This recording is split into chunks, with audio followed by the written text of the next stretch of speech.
Mesdames et messieurs, bienvenue à cette deuxième émission des piliers du bénévolat pornevois. Aujourd'hui, nous avons avec nous Denis Gingras, qu'on connaît bien ici à CJSR, comme il est le président du conseil d'administration. Bonjour Denis. Bonjour Danick, ça va bien? Ça va bien et toi? Ben oui. Je vais me permettre de te tutoyer comme on se connaît assez bien là, pour bien cette sûr. entrevue. Bien sûr. Avant d'entrer dans l'émission en tant que telle, peut-être faire un petit rappel pour nos téléspectateurs, un peu la formule. En fait, on choisit une dizaine de personnes bien impliquées dans le monde du bénévolat de Portneuf et on leur pose des questions selon 3 thématiques. Donc, la première thématique, c'est qu'est-ce qui les a poussés au départ à s'intégrer dans le bénévolat, dans le communautaire, dans la région de Portneuf. Ensuite, des expériences qu'ils ont vécues durant leur implication. Et finalement, comment vous voyez la suite des choses pour l'entraide communautaire en 2024 avec les nouvelles générations. On devrait être bon pour répondre à ça. Exactement. Et Denis, oui, tu es impliqué à CJSR, mais ce n'est pas la seule chose que tu as fait dans ta vie. Bon, les gens te connaissent bien à Saint-Raymond, tu as été professeur d'éducation physique, mais tu as été extrêmement impliqué dans le monde des sports là, hors du travail. Ben moi, de toute façon, dans ma formation en éducation physique, déjà à 18 ans, je commençais à l'université. Je demeurais à Sainte-Foy dans le temps. J'ai été impliqué au niveau du hockey mineur et de la balle molle. Oui. Alors, ça c'était du bénévolat, évidemment. Ça a toujours été dans moi là, de m'impliquer. Alors, ça a continué. Alors, je suis rendu, j'en fais encore. Donc, dès le début, tu as commencé. Tu me disais, bon, dans le hockey mineur, tu as été très impliqué. Je pense que ça avait commencé à Sainte-Foy, ça se peut? C'est ça avait commencé à Sainte-Foy. Puis quand je suis déménagé, j'ai demeuré à Pont-Rouge 4 ans. Puis quand je me suis emmené à Saint-Raymond, en 77, déjà, tranquillement, pas vite, je me suis impliqué dans il appelait ça la CIML, la Commission intermunicipale des loisirs. Ouais. Je suis devenu président de ça parce que les gens me l'ont demandé. Et puis, tranquillement, j'ai dévié vers le hockey parce que mes enfants commençaient à être en âge de jouer au hockey. Alors, j'ai été plusieurs années comme entraîneur. J'ai été président aussi quelques années avec représentant de Saint-Raymond dans le temps, c'était la Tardivelle qui appelait, là, ouais. La zone Tardivelle. On a eu beaucoup de plaisir. C'était pas toujours facile parce que, sans dire qu'il y avait de l'esprit de clocher, disons que des fois, ça brosse un peu. C'est serré. Quand tu dis président, ça ressemble à quoi les implications que tu as eues en tant que président là-bas? Tu as été président de plusieurs autres organismes. Oui. Ben là, la Maison des jeunes, je suis encore impliqué. Ouais. Cependant, j'ai lâché la présidence après 20 quelques années. Depuis 2 ans, je suis le trésorier. Ouais. Alors, c'est toujours plaisant on se garde occupé. Puis, fondamentalement, Denis, pourquoi c'est important pour toi d'être impliqué comme ça dans la communauté de Portneuf? Je sais pas. Il me semble que je suis tombé dedans, un peu comme Obélix dans dans la potion magique. Dans la potion magique. Ouais. Puis les gens me connaissent, puis ils m'ont demandé, Denis, viendrais-tu t'intégrer avec nous autres? Comme le Club Lyon, c'est pareil, quand c'était fondé, on était une gang de gars dans la trentaine. À ce moment-là, c'était juste des hommes. Alors, on m'avait demandé d'arriver en même temps que les premiers, là, autrement dit. Oui, on a fondé. On est membre fondateur. J'ai été président 1 an. Et après ça, comme je suis devenu conseiller municipal, là, je ne voulais pas trop me mêler, trop d'affaires.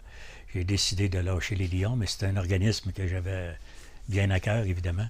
C'est un peu triste, d'ailleurs, qu'il nous quitte depuis le 30 juin, je pense. Oui, c'est...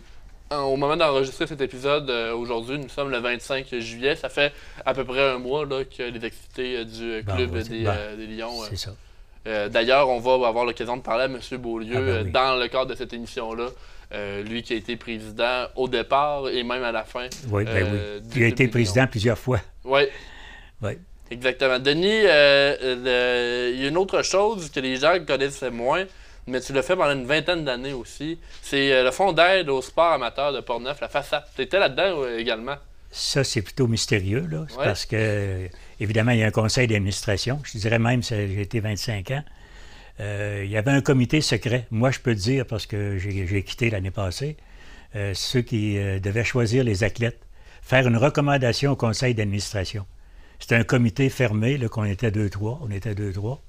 Et moi, pendant les 25 ans, j'ai été là, puis je dirigeais un peu, si on peut dire, le groupe, là, parce que j'ai dû changer avec les années, trouver d'autres personnes pour m'aider.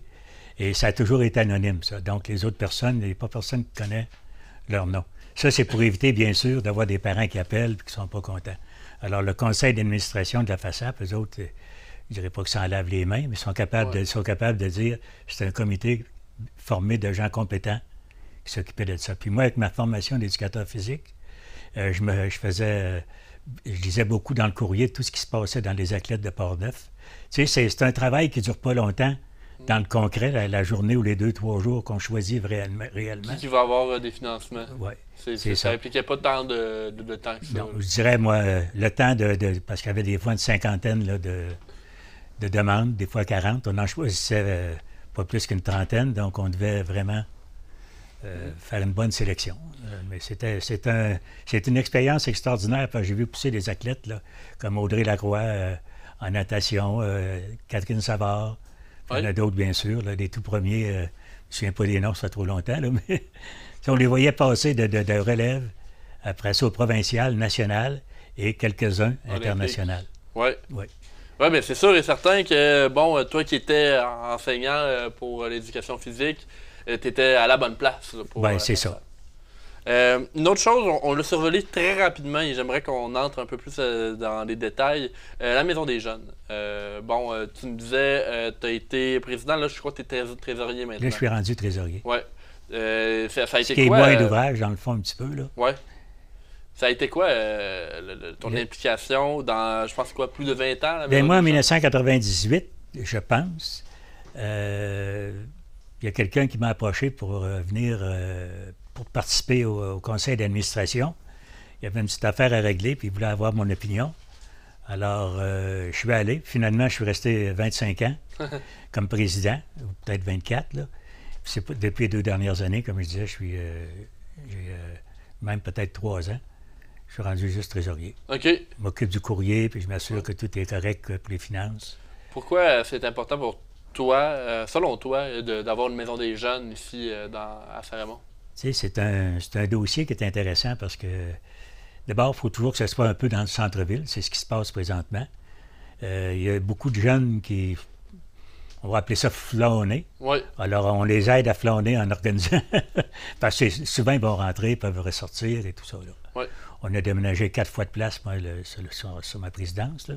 Vous étiez à un moment à côté du SOS-Accueil. Oui, on était avant que ces GSR brûlent. Oui. On était dans ce coin-là aussi, mais quelques années avant que ça brûle. Après ça, on s'est en allé dans la rue des Hommes, puis on est rendu place de l'Hôtel de Ville. Bien, pas la place, mais la rue de l'Hôtel de Ville. Donc, juste à côté, vraiment centre-ville. Puis là, ça a ouvert la semaine passée parce qu'on fait des gros réaménagements. On s'est beaucoup questionné, le conseil d'administration, à savoir comment on s'enligne avec la ville de Saint-Raymond. Et là, on est bien heureux, la semaine dernière, ça l'a ouvert.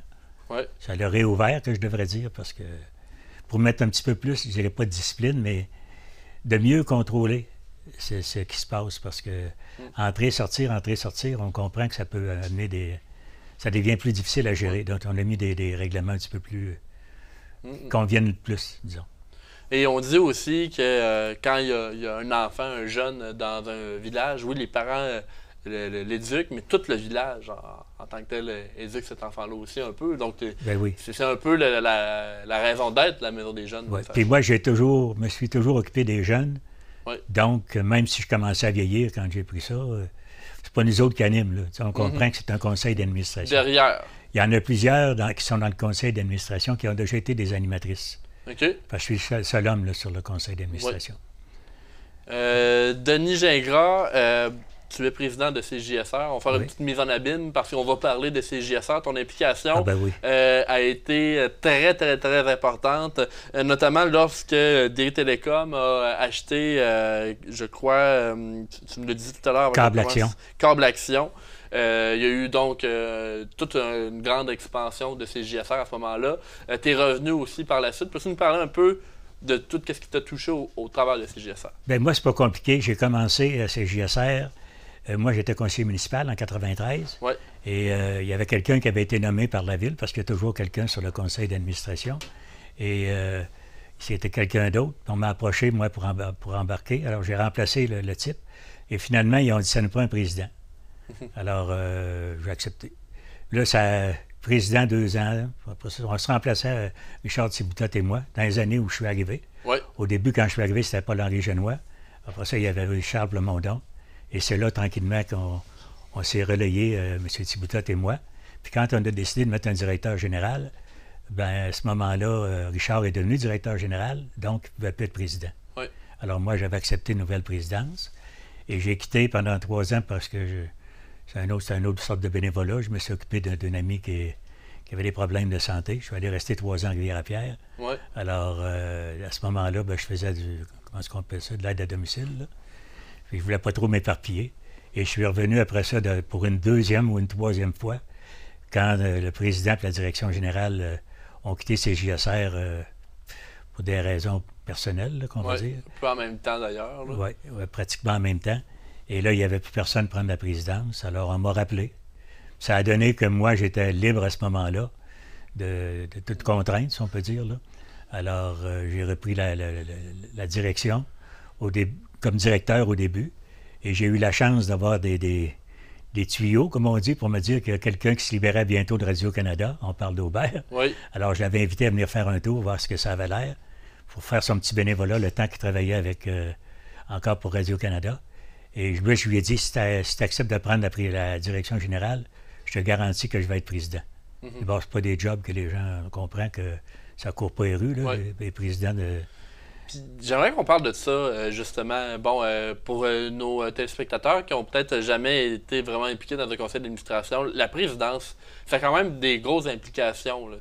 Ça peut demander du temps. C'est quoi ton expérience? Tu été président d'une très grande liste d'organismes. Je pense faut être plus un leader que d'autres choses. Ouais. Il faut être capable de déléguer aussi dans certains cas. Mais tu sais, la présence, comme moi, c'est JSR ici, je me fais un devoir de venir à chaque semaine pour garder un contact avec les employés.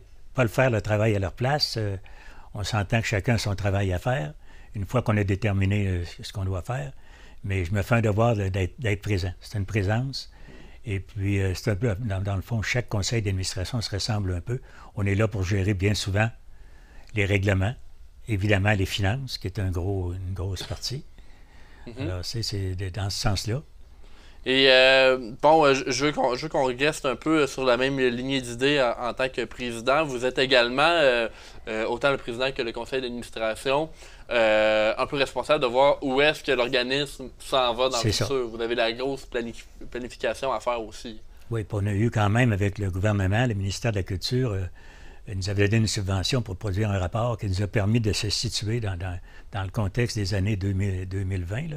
Ouais. Parce que comme je disais tout à l'heure, quand on a commencé, on va appeler ça l'expansion de CJSR, c'est au tout début des années 2000 ou fin 2010 à peu près. Ouais, quand Derry Télécom a acheté Action, Câble Action. À ce moment-là, c'est évident qu'on a, par la force des choses, on a pris de l'expansion. Parce qu'il y avait déjà beaucoup de câblés à Pont-Rouge et à Saint-Marc.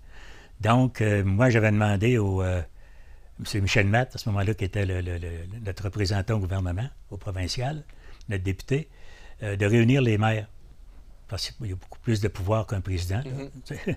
Pour essayer de voir qu'est-ce qu'on peut faire, comment on peut avoir une collaboration municipale avec... et ça a été très intéressant parce qu'effectivement, les municipalités, ce sont celles qui étaient câblées. ont accepté de donner un certain montant d'argent parce que nous autres, automatiquement, c'est certain que ça nous coûtait plus cher.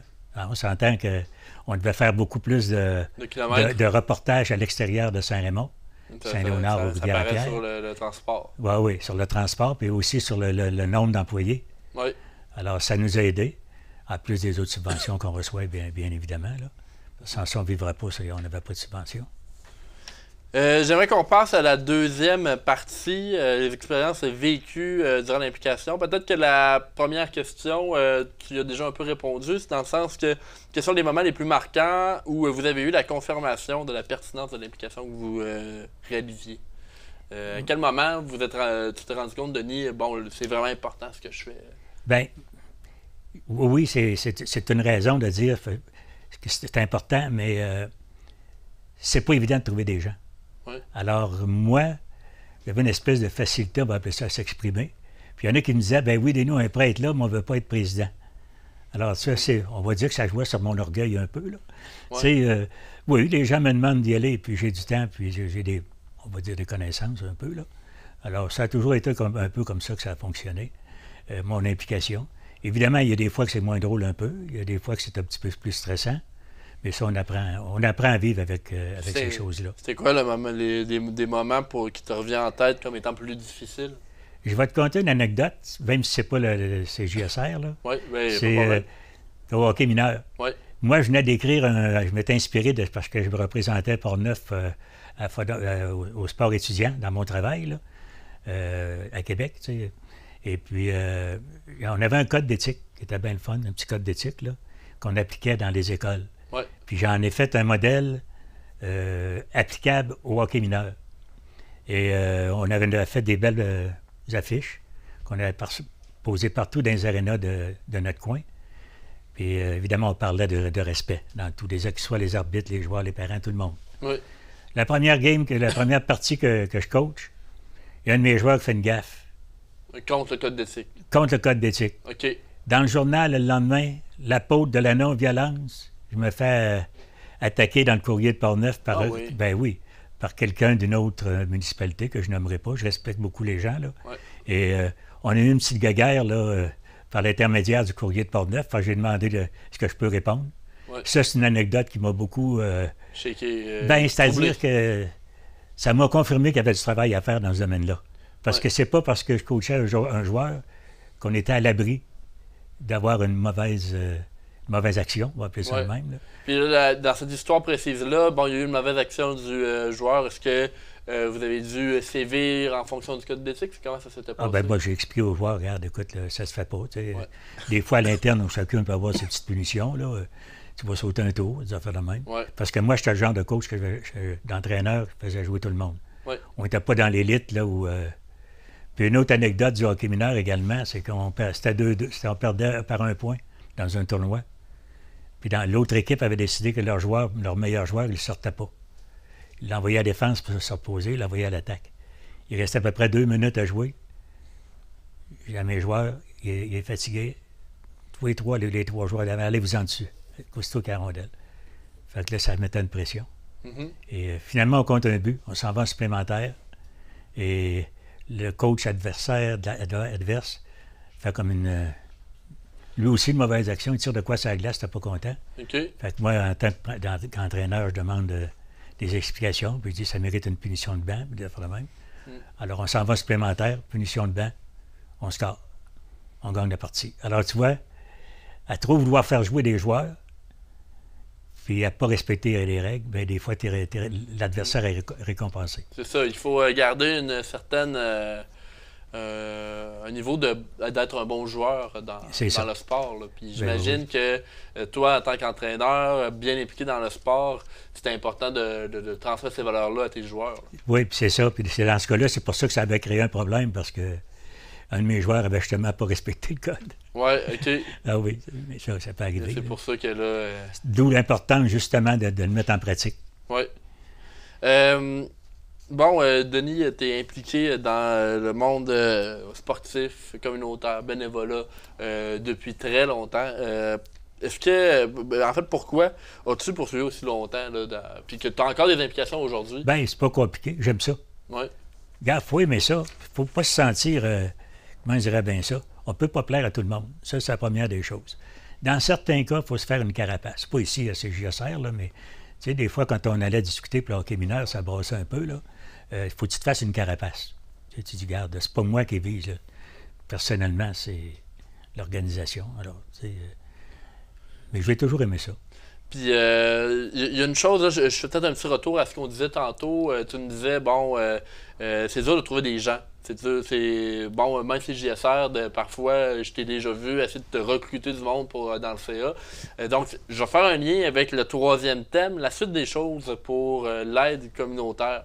Selon toi, est-ce qu'on est en train de perdre de ça un peu en tant que société? Moi, je regarde. L'implication. Oui, je comprends. D'abord, il ne faut pas se compter d'histoire. Il y a moins de bénévolats qu'il y en avait, ou c'est plus difficile de les recruter. Ouais.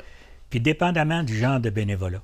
Tu sais, je regarde le SOS Accueil, là, qui ont une centaine de personnes qui les aident. Là. Bon, mais il y a juste une présidente. Ouais. Tu sais, c'est le genre d'organisme qui peut recruter beaucoup de monde pour venir aider manuellement, ou dans certains cas, pour les chiffres, des trucs de même. C'est un bénévolat qui est peut-être, je dis bien peut-être, plus facile à... Mais quand tu embarques sur un conseil d'administration, parce qu'il y a aussi un conseil là-bas, je comprends, là, ouais. C'est un exemple que je donne. Je donne l'exemple aussi du Club Lyon. sais, pourquoi que ça arrête? C'est parce qu'il y a un manque de relève. Oui. Puis nous autres, quand on avait parti ça, on était une gang de jeunes, on vieillit tout en même temps. Puis à un moment donné, bien, ils ne sont pas capables de trouver des gens pour nous remplacer. Même ici, au conseil d'administration de CJSR, il y a quelques jeunes. J'ai demandé à ma fille si elle voulait embarquer. Il y a Guillaume qui a embarqué.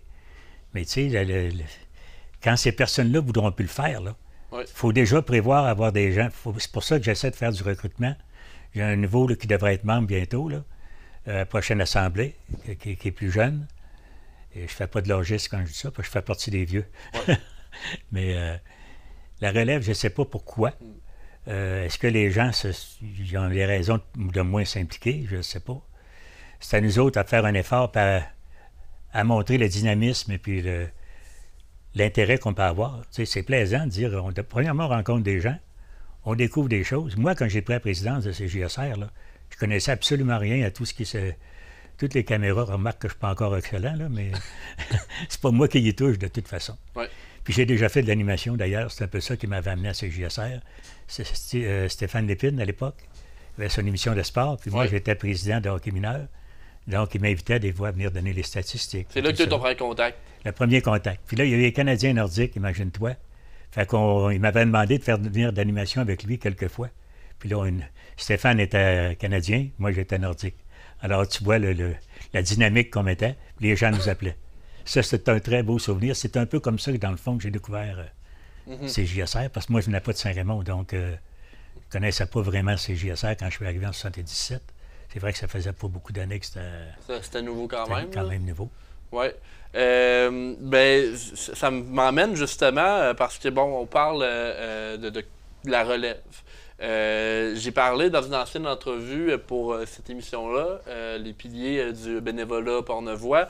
Il y a une des intervenantes qui m'a dit, pour ce qui est d'aide plus concrète, comme le SOS Accueil ou les loisirs, là, ça va bien. Mais quand on s'en va dans des trucs un peu dans la santé, bon, le CJSR, c'est un média, les gens sont moins portés parce qu'ils se rendent peut-être un peu moins compte. Comment tu vois ça? Oui, mais regarde, c'est que moi, mon fils, je voulais qu'il joue au hockey, puis il voulait jouer au hockey. Là, c'est facile. Tu avais un lien personnel. J'avais un lien personnel. Oui. Mon assistant entraîneur, c'était pareil. Puis la gérante, c'était pareil. Donc, ça devient facile. Puis là, tranquillement, ton enfant évolue. Il change de... Puis s'il veut continuer à jouer, tu continues à le suivre. Puis en même temps, ils disent, bon, Denis, ça fait un bout de temps que tu es avec nous autres, tu devrais embarquer sur le comité de hockey mineur. Puis ça commence comme ça, dans le fond. Tu as un intérêt. Mais s'il n'y a pas d'intérêt au départ, je comprends que ça peut être plus difficile. Tu sais, c'est comme ça.